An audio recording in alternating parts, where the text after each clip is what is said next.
First of all आम्ही खूप खुश आहोत, कारण की आम्हाला जे आमचं एक kind of dream kind of come true वाटतंय. बिकॉज कनेक्टिव्हिटी आणि जे त्यांनी इन बजेट जे त्यांनी लक्झरियस जे दिले दॅट इज अमेझिंग. बिकॉज आम्ही truly we came across some project, but जे इथे आल्यावरती असं होतं की नाही ते आहे हेच घ्यायचं आहे. बिकॉज जर तुम्ही आमचा फोटो पाहिला तर इट वॉज नॉट रेडी, की आम्ही त्या माइंडसेटनी नव्हतो आलो की नाही बुकिंग करायचीच आहे. बट हे ह्यांचं सगळं जे सॅम्पल फ्लॅट होता, सरांचं मॅमचं जे communication, and it was so supportive, so motivating, की आम्ही म्हटलं नाही this is what we were looking for आणि हेच घ्यायचं. So it is very amazing and we are very happy.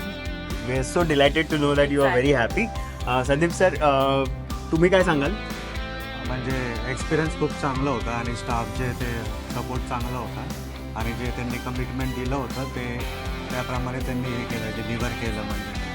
आणि लोकेशन मेन आम्हाला आवडलं, कारण मेन हे श्रीराम चौकामध्ये येतो ना, बरोबर. त्यासाठी आम्ही हे केलं, चूज केलं. ओके. आणि हृदयाला काय आवडलं इथे नवीन घरामध्ये? तुला काय आवडलं? गार्डन. अरे वा, हायफाय देणार मला? येस. मग तू त्या गार्डनमध्ये खेळणार? कोणासोबत खेळणार? नवीन फ्रेंड्स होणार ना तुझ्या इथे? ओके. आणि आज तुमचं कलश पूजन संपन्न होतंय, गृहप्रवेश होतोय. सो तुम्हाला खूप खूप शुभेच्छा आणि न्यूटन हाऊसमध्ये तुमचं स्वागत आहे. Thank you thank you. So much. Thank you.